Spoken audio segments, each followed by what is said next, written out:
Hello, you absolutely amazing person, you. It's Sandy Boucher here once again with yet another week of videos. I really hope that you got a chance to watch the podcast yesterday. Millie and I are having so much fun with that, and I think there's a lot of valuable information in there. Please watch it, like it, share it, especially if you know some women that need to be empowered. And no, I'm not talking specifically Indigenous women. All women are marginalized. So watch the podcast and share it. Now, today I have something exciting for you, something I'm excited about, something I think is pretty amazing. And that's because I had a viewer send me an email and put in a request. And seriously, if there's something you would like me to talk about, please send me a request. I would love to hear it. This channel is not for me. I know this stuff. This channel is about building bridges. If you don't know, I am all about Indigenous Canadian reconciliation. There's so much missing information, misinformation, stereotypes, and the like out there that education and respectful conversations is definitely a step in the right direction. And that's what this is. My YouTube channel is Indigenous Centered Space. It's a safe space for an Indigenous voice, an Indigenous worldview, but non-Indigenous are free to join me here and to listen and learn. And actually, I want to touch on that today because when the viewer emailed me, what they asked is, what is an Indigenous worldview? With so many nations being so different, what does that even mean? And they get kudos for acknowledging the nations are different and realizing that. But that doesn't mean there isn't commonalities that often put us at odds with mainstream in the mainstream worldview. So today, let's talk about it.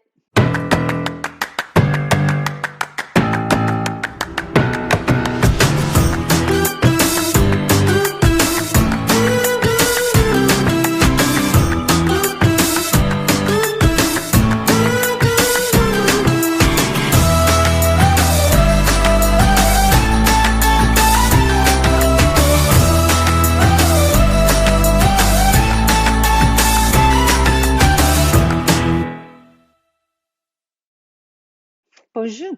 Mishko Paganan, Quainadishnakas Mundodem. Hi, everybody. As I mentioned in the opening, my name is Sandy Boucher.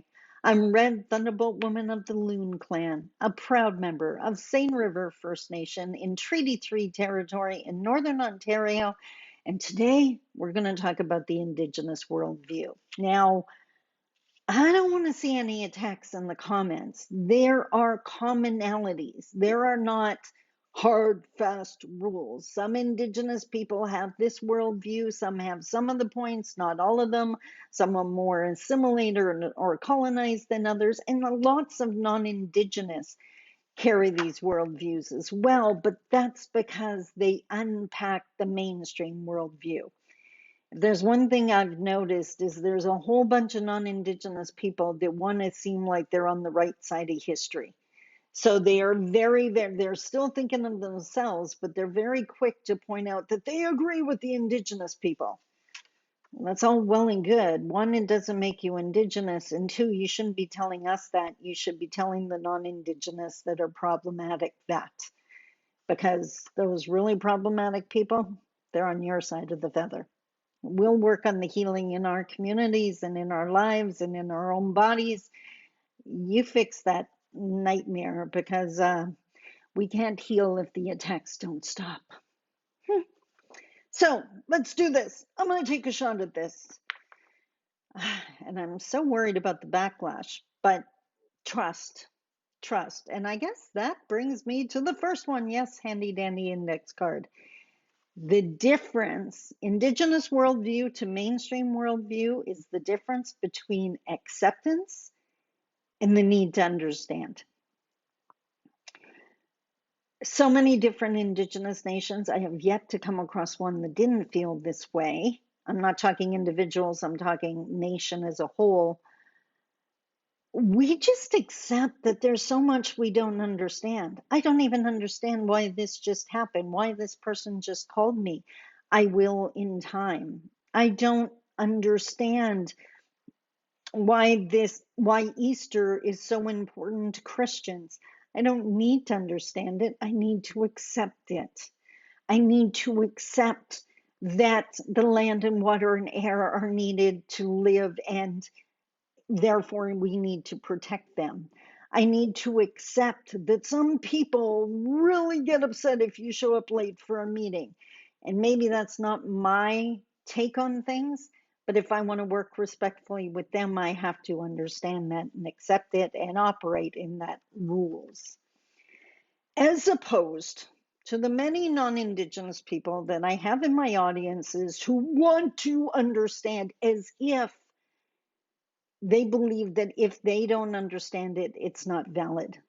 That's an ego trip, in case you haven't figured it out. Like there are many, many things. How to create a universe. I don't know how to do that. The universe exists, right? Like putting the ego in the back corner. So I'm often telling my audiences, there's a really good chance you will never understand why we do the ceremonies that we do or why we do whatever, and you don't have to understand it. We are not required to explain it to you. We do not need your approval or validation. We need you to accept it's important to us. So acceptance versus the need to understand. Another one, and I just touched on it, and you'll see that all of these points I came up with are very interrelated. Indigenous worldview versus mainstream, humility teaching versus ego. I am an essential puzzle piece. So are you. I am not better than you. It doesn't matter how big my bank account is or what car I drive. It doesn't matter how many degrees I have. My wisdom is not greater than your wisdom. It may be different. We can definitely share with each other. You can learn from me, but I can most definitely learn from you. Humility teaching. And I run often into mainstream ego and often in the hands of the academics. I have 52 degrees. I know more than you. No, you know more than me in your area of study, and I can definitely learn from you. I know more than you in my world experience, in my area of expertise. And if you would put down the wall a little bit, you could learn from me too. Okay, so in my mind, and I talk about this all the time when people ask me questions, and I'm going to watch for this in the comments to this video. If someone comes at me with a question and they say, I don't understand why First Nations people don't do this, or that, that's humility. That's beautiful. The bridge has already started to be built. I have all the time in the world for those questions. But when someone comes at me with, why the hell don't they just, excuse me, that's ego. That's an attack. That's judgment. I would do different than them. I know more than them. I have zero time to answer that question. You go unpack that and come at with me with respect and humility, and we have a chance to talk. I am not a target just because I want to help. Next one. Okay, this one. I'm Red Thunderbolt Woman. I'm known for my bluntness, my lightning bolt moments, but even this one made me nervous. I heard an elder say it, and it definitely makes the point, but you better hang on to your chair for a second. The difference between Indigenous worldview and mainstream worldview, that colonial European descendant worldview, the difference between seeing ourselves as caretakers and takers. And that's stewardship. The fact that so many indigenous nations, and again, I have never came across one that didn't feel that way, that we are the caretakers. We are in stewardship with the earth. We have to take care of the land, the water, the air, which is why we are so often at odds with resource development, because resource development are takers. We want to come in, we want to get those minerals, we want to get those trees, often without any care to what gets left behind. Tailing ponds, anyone? So that's a huge one. The huge one. The difference between wanting to take care of, which brings me to the next one, because I can't explain the first without the second. The difference between taking care of Mother Earth and seeing the earth as resources for us to use. We don't use Mother Earth. We take care of Mother Earth. And ages ago in a video, I shared this story. It's worth sharing again. I was on an airplane. I get into the most interesting conversations on airplanes, captive audience, I guess. This young man sat down next to me, university student, business school, was heading back home for reading week to a northern city I know very well. So we started chatting. He asked me what I do for a living. I explained it. And in response, he said, do you mind if I ask you a question? Which is always entertaining. And I usually 99.9% of the time say yes, unless I can already tell this person's problematic and it's just going to be an attack or judgment. Then I don't owe them that.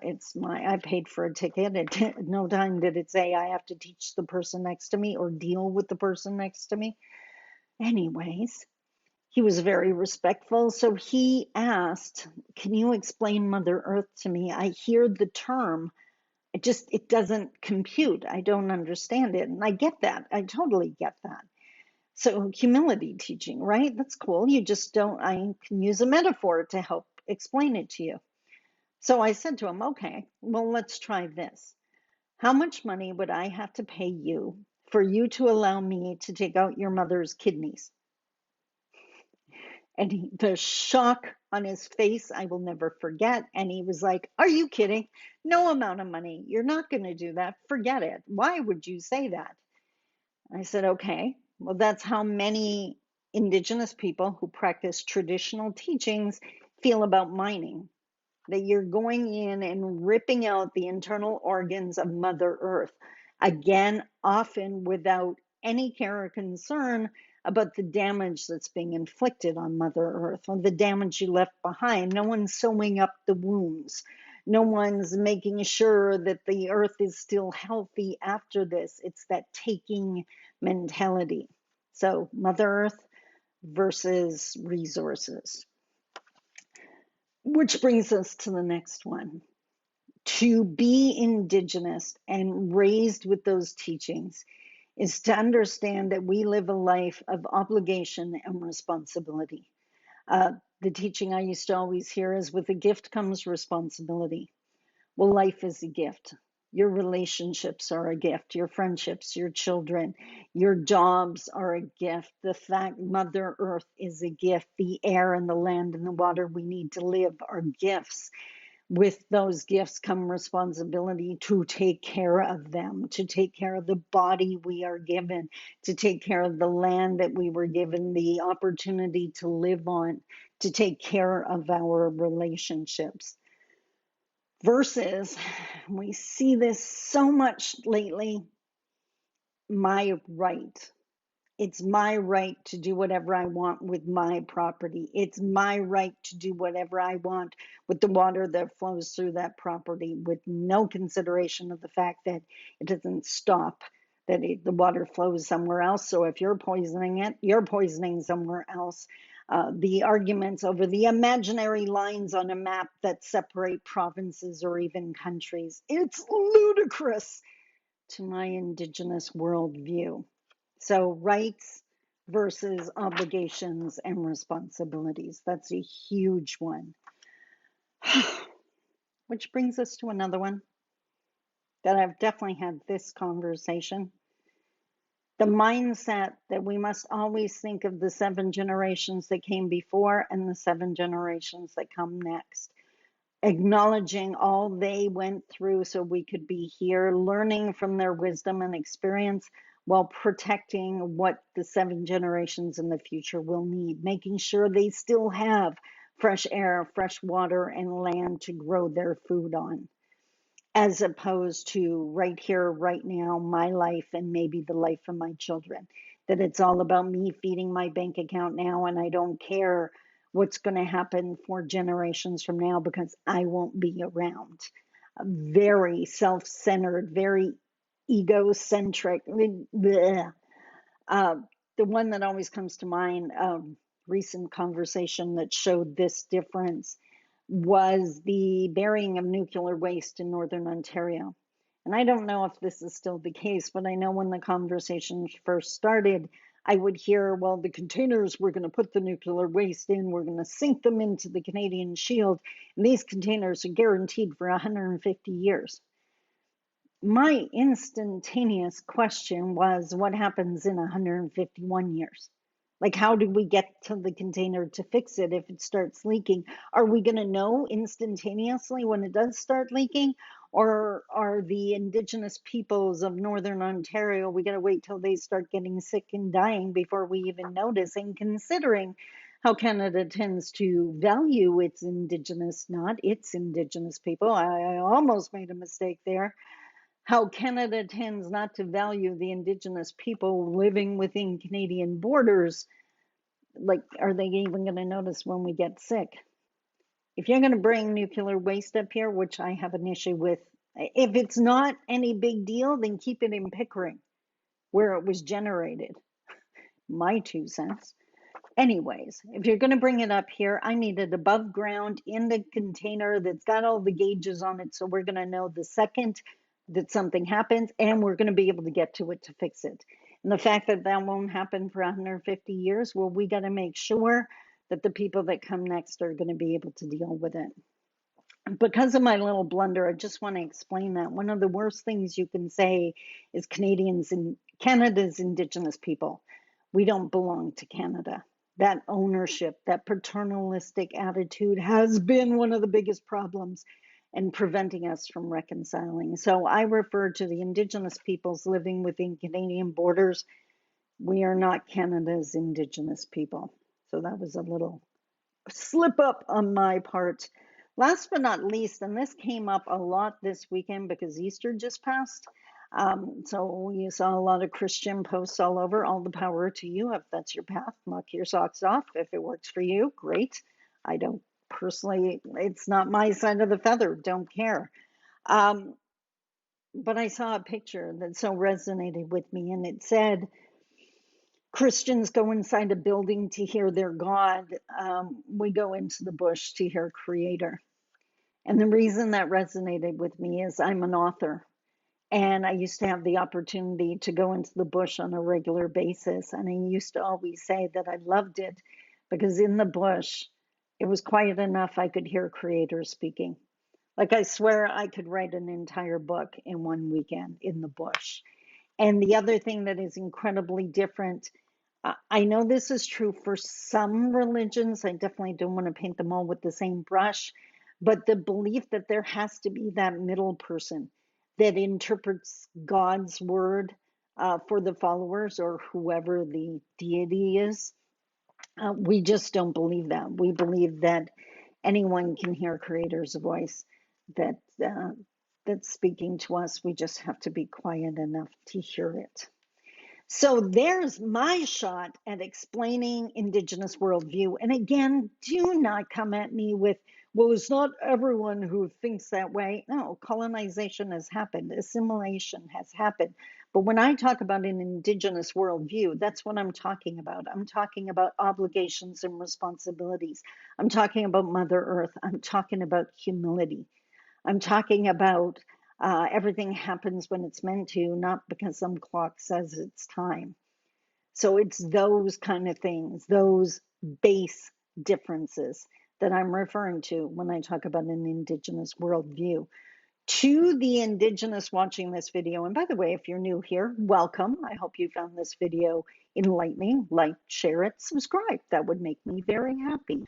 To the Indigenous watching this video, I know I forgot some.